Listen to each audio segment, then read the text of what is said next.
ನರೇಂದ್ರ ಮೋದಿ ನೇತೃತ್ವದ ಬಿಜೆಪಿ ಪಕ್ಷವು ಗುಜರಾತ್ ರಾಜ್ಯದಲ್ಲಿ ಸತತ 7ನೇ ಬಾರಿ ಜಯಭೇರಿ ಬಾರಿಸಿ ದಾಖಲೆ ಸೃಷ್ಟಿಸಿದೆ.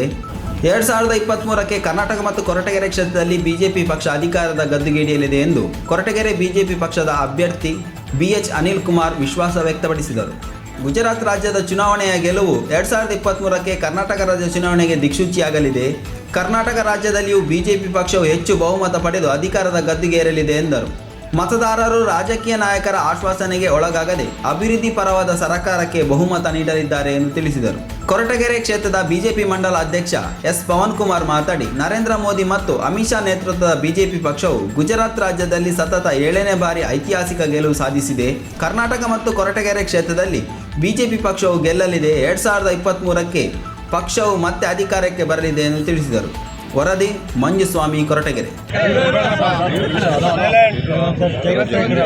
ನಾವು ಕೊರಟಗೆರೆ ಕ್ಷೇತ್ರದ ಬಿಜೆಪಿ ಪಕ್ಷದ ವತಿಯಿಂದ ಗುಜರಾತ್ನಲ್ಲಿ ನಡೆದಂತಹ ಚುನಾವಣೆಯ ಫಲಿತಾಂಶ ನೋಡಿದ್ದೀರಿ. ನರೇಂದ್ರ ಮೋದಿಜಿಯವರ ಒಂದು ಹುಟ್ಟೂರಿನಲ್ಲಿ ಬಿಜೆಪಿ ಪಕ್ಷವು ಪ್ರಚಂಡ ಬಹುಮತದಿಂದ ಸರ್ಕಾರವನ್ನು ರಚನೆ ಮಾಡ್ತಾ ಇದೆ. ಈ ಒಂದು ಫಲಿತಾಂಶದ ಅಂಗವಾಗಿ ನಾವು ಇವತ್ತು ಕೊರಟಗೆರೆ ಬಿಜೆಪಿ ಪಕ್ಷದ ವತಿಯಿಂದ ವಿಜಯೋತ್ಸವವನ್ನು ಆಚರಿಸುವ ಮುಖಾಂತರ ನಾವು ಮುಂದೆ ಬರ್ತಕ್ಕಂಥ ಕರ್ನಾಟಕ ರಾಜ್ಯದ ವಿಧಾನಸಭೆ ಚುನಾವಣೆಯಲ್ಲಿ ಕೂಡ ಇದೇ ರೀತಿ ಜೈಬೇರಿಯನ್ನು ಹಾರಿಸ್ತೀವಿ ಮತ್ತು ಮತ್ತೊಮ್ಮೆ ಬಿಜೆಪಿ ಸರ್ಕಾರ ನಮ್ಮ ರಾಜ್ಯದಲ್ಲಿ ರಾರಾಜಿಸುತ್ತದೆ ಅಂತ ಮಾತನ್ನು ಹೇಳ್ತಾ, ಕೊರಟಗೆರೆ ಕ್ಷೇತ್ರದ ಒಂದು ಪ್ರಥಮ ಬಾರಿಗೆ ನಿನ್ನೆ ಜನಸಂಕಲ್ಪ ಯಾತ್ರೆಯನ್ನು ಮಾನ್ಯ ಮುಖ್ಯಮಂತ್ರಿಗಳು ಮಾಡಿ ಒಂದು ರಣಬೇರಿಯನ್ನು ಅವರು ಹೊರಡಿಸಿದ್ದಾರೆ.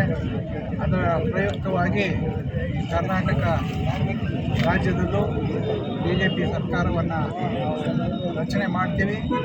ಅದರಲ್ಲೂ ಕೂಡ ಕೊರಟಗೆರೆ ಕ್ಷೇತ್ರದಲ್ಲಿ ಪ್ರಥಮ ಬಾರಿಗೆ ನಾವು ಬಿಜೆಪಿಯ ಪತಾಕೆಯನ್ನು ನಾವು ಹಾರಿಸ್ತೀವಿ ಅಂತಕ್ಕಂಥ ವಿಶ್ವಾಸ ನಮ್ಮಲ್ಲಿದೆ. ಮುಂದೆ ಬರ್ತಕ್ಕಂಥ ದಿವಸಗಳಲ್ಲಿ ಇನ್ನೂ ಹೆಚ್ಚಿನ ಸಂಖ್ಯೆಯಲ್ಲಿ ಕಾರ್ಯಕರ್ತರು, ಬಿಜೆಪಿ ಮುಖಂಡರು, ಸಚಿವರುಗಳು ಭಾಗವಹಿಸಿ ಈ ಒಂದು ಚುನಾವಣೆಯ ಮುಂದೆ ಬರ್ತಕ್ಕಂಥ ಚುನಾವಣೆಯಲ್ಲಿ ನಾವು ಜಯಬೇರಿಯನ್ನು ಬೀಳ್ತೀವಿ ಅಂತಕ್ಕಂಥ ಮಾತನ್ನು ನಾನು ಹೇಳಕ್ಕೆ ಇಚ್ಛೆಪಡ್ತೀನಿ. ಗುಜರಾತ್ ಫಲಿತಾಂಶ ಹೊರಬಿದ್ದಿದ್ದು ಹೆಚ್ಚಿನ ಬಹುಮತಗಳಿಂದ ಭಾರತೀಯ ಜನತಾ ಪಕ್ಷ ಮರು ಆಯ್ಕೆಯಾಗಿದೆ ಗುಜರಾತಲ್ಲಿ. ಇದು ಮುಂದಿನ ದಿನಗಳಲ್ಲಿ ನಮ್ಮ ದೇಶದಲ್ಲಿ ಪ್ರತಿ ರಾಜ್ಯದಲ್ಲೂ BJP ಒಂದು ಶಕ್ತಿಯುತವಾಗಿ ಬೆಳೆಯೋಕ್ಕೆ ಹಾಗೆ ಎಲ್ಲರಿಗೂ ಒಂದು ಸಂದೇಶ ರವಾನಿಸಿದೆ. ಮುಂದಿನ ದಿನಗಳಲ್ಲಿ ನಾವು ಕರ್ನಾಟಕದಲ್ಲೂ ಕೂಡ ಮುಂದೆ ಮತ್ತೆ ಸರ್ಕಾರ ರಚನೆ ಮಾಡ್ತಾರೆ ಅಂಥೇಳಿ ನಾವೆಲ್ಲ ವಿಶ್ವಾಸದಿಂದ ಇದ್ದೀವಿ. ಹಾಗಾಗಿ ಈ ವಿಜಯೋತ್ಸವ ಗುಜರಾತ್ ಎಲೆಕ್ಷನ್ ಫಲಿತಾಂಶದ ವಿಚಾರವಾಗಿ ಇವತ್ತೆಲ್ಲರೂ ವಿಜಯೋತ್ಸವ ಆಚರಿಸ್ತಾ ಇದ್ದೀವಿ.